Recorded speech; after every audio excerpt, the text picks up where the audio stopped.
Here we go. It's Hopper. Hartman. We're back for another episode of Hop's Metal Moments. We're actually in the Metal Cave. This is Hartman's room. Today we're going to talk about top 5 thrash albums that we think are the top 5 thrash albums. Go ahead and give her a whirl with your first one, Randy. Number 5, Among the Living. Anthrax's greatest masterpiece, which was my first ever Anthrax album. Mike Hardesty, you listening? You the one that got me into this. You want to hear it? Because he was going into work that day. And he worked down here in Haga. He was driving that Volkswagen before he hit that damn tree and wrecked it. You just take this home. Take this home and listen to it and give it back to me tomorrow at the pool. Because all we did was hang out down here. Borrowed it. And I loved it. And I've loved the band ever since. So this is number 5, Among the Living. Alright, mine ain't in no certain order, so I don't know really what's number 1. I wanted to go with some kind of obscure stuff. I am a little bit of Alabama Element. I don't listen nearly as much thrash metal as Randy does, even though we're both metalheads from the same brotherhood. But I'm going to go with Annihilator, Alice in Hell, great CD. Crystal Ann, Alice in Hell. Don't really know who told me about this band. It was somebody in high school. I tried to rack my brain the other day, but I have no idea. I just know it's a really good album. And if you've never heard it, give it a spin, because it's not one that a lot of people talk about. But I looked up a couple thrash countdowns, and it is mentioned, so it must be a pretty decent thrash album. I'll say it's good. Yeah, I like that one. Next for me, Overkill, Taking Over. It's the first Overkill album I ever bought and ever heard. Back in the day, record labels would put out compilation tapes. It was a tape album, whatever, called Power Chords. It was a very weird cassette. You had bands like this, and White Lion, Fraley's Comet, Malice, Testament, and Sabotage, because they were all on Atlantic / Megaforce. Bought it. The song was Wrecking Crew. It told you what the record album was from. I went out and ordered it from Town and Campus. The CD Revolution kicked in. I bought it. This is my favorite album by them, by the way. Number 4, Taking Over, Overkill. Band is still active. That's still right. A real deal. I never put out an album with banging on trash cans. It's really good.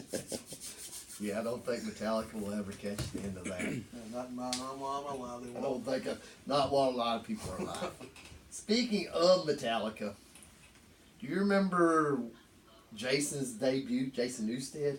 That's right. I'm going with Garage Days. No, Danny Crider, huge fan. He told me it's probably his favorite CD out of this collection, and It's a good one. I'll agree, it's a good CD. I don't know if it's my favorite, but I was kind of going more the obscure route, the stuff that I don't hear a lot of people don't talk about, but it's still great. I'm sure everybody's got in their collection. Can't go wrong without Garage Days, even though it's cover tunes, still good stuff. Number 3 for me, Rust in Peace.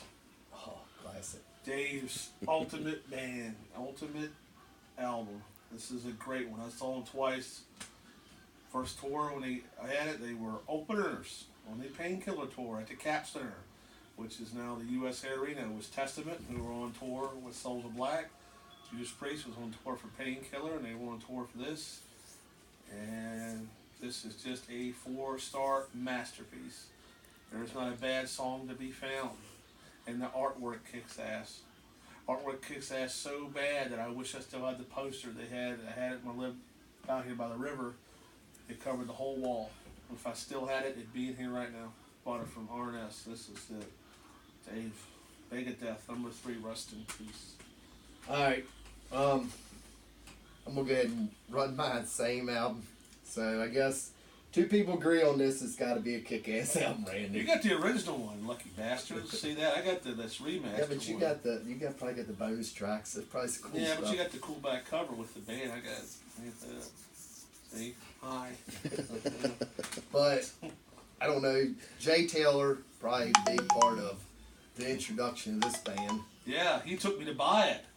Yeah, We got out of school that day. Man, he plugged this album hard. Yeah. It was hard not to. If you hung around with Jay Taylor, it was hard not to like this album. That's right. Probably still to this day, and it is. It's probably one of my favorites. And as far as maybe period, I mean, it's right up there with.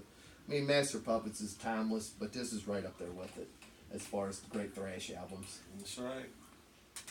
Number 2, Metallica Master Puppets.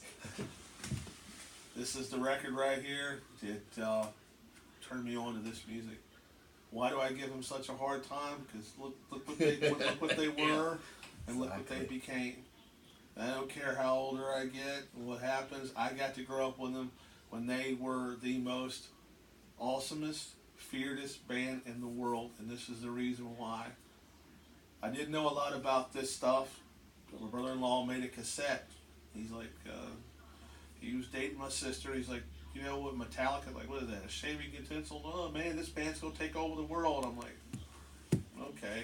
I didn't really like it at first. And then he played, it was a bunch of stuff off Kill 'Em All.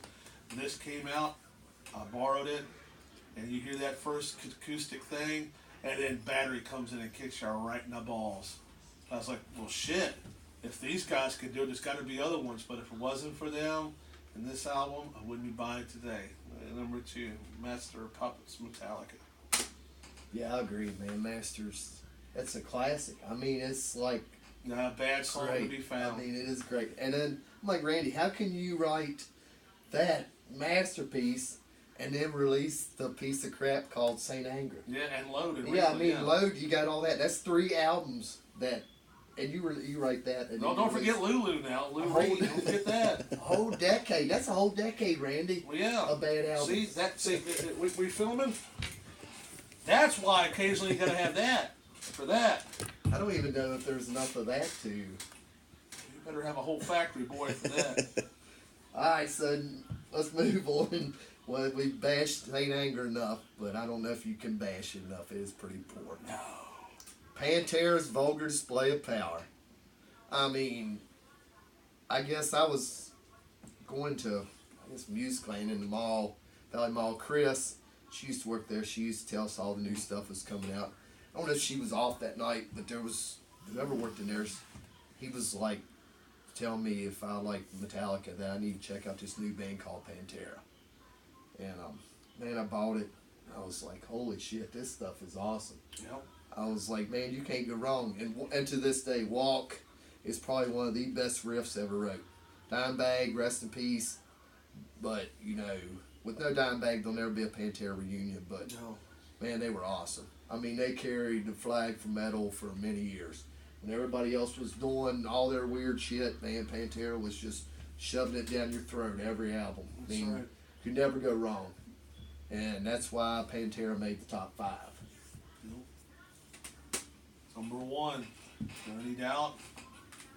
Slayer, Rain in Blood. That's the thrash metal Bible. This is the band right there at that time were the heaviest band in the world. Heavier than Megadeth, heavier than Metallica, and way heavier than Anthrax and all the rest. This is the band right here. You listen to them, you wore one of their shirts in school, that meant your ass. Now, not so much because it's commercialized now and nobody cares. Back then you wore a shirt, but then you were pretty much an outcast, so that fit with me real well. This is it for me. I heard this, I was like, that's the heaviest thing I ever heard at that time in my life. It's not a bad song, but this was their masterpiece. Raining Blood, Angel of Death, Piece by Piece, Necrophiliac. My gosh, you know, Criminally Insane. Raining Blood, Aggressive Perfector. This is it right here. Raining Blood, Slayer, my number 1 pick. Slayer almost made my countdown. Seasons of the Abyss, it was there, but we can only do 5. It's hard, man. It's hard to cover this genre in just 5. I thought it'd be easy to do, but It's not. I mean, Testament, Practice, Which Preach. I really like that album. Yeah, me too. Seasons of the Abyss, South of Heaven. There's all of the first 4 Metallicas, even Injustice for All. Oh, God, I mean, yeah. that's a great one. And you know, Anthrax didn't even make it, and they've got a lot of good stuff. Among Exodus, the Living. Bonded by Blood. Yeah, and I mean, I like Overkill. Nuclear Assault. You know, Sacred Right. They're all out there. Yep. It was a hard list to do. And I didn't do mine in any certain order, so I don't want everybody to think that Rat Child America did my favorite thrash band, but it's a damn good one. I mean, these guys were from West Virginia. I mean, this shows that, good music can come out of West Virginia besides country. But yeah, they were from Maryland. I don't know if a lot of guys knew, or a lot of people knew this, but Brad Divins, which played in Kix, which is probably one of my favorite bands. This is the band he formed after when he left Kix, and these guys were good. I mean, their version of cover Time is awesome. I mean, there's a lot. I like this album. I don't know. I think Randy said he thinks it's a pretty good album. I won tickets to go see them. They wouldn't let me go. I was too young. Yeah, they played in Harrisonburg, We didn't played they? it back the basement. It was Yeah. only like 20. I was like, I don't want to drink. We're going to make exceptions. So they gave me which I wish I still had. It was a CD, 3 songs off of 3D. Don't remember what they were, but the CD was autographed by the band. Was that at the train station? No, it was where that basement was, where that bowling alley slash that sushi bar is. All right. Yeah, they played there. It was called the Back Room or something, and they wouldn't let me in. So I was like, well, we'll let you have this. I won them off of 88.7 college at station, JMU. Yeah, XJM. Yeah, it was metal with Cliff. His real name wasn't even Cliff. I don't know why his real name was John. Go figure. Well, He was an Oriental guy. Cliff sounds way better a metal Yeah. name than John. I guess. Yeah, it was fun. I mean, they were a great band. I really didn't care for the name change. I did not like that. Souls at Zero, they were fine the way they Yeah. were. Rat Child America, just a cool sounding name. Yeah. Yeah, they were great. I wish they'd get back together. I'd go see it in a heartbeat. I'd Oh, I try. think a lot of people would. I think there'd be some demand for them. Yeah, they were really, really good. All right, I guess we're gonna wrap this episode up. This is more of a shorter one. Didn't really know how long we was gonna make it last, but I guess just share, like, and give us some feedback. Let us know what you think. Any ideas for shows? Anything? Just leave a comment. We're out of here. Peace.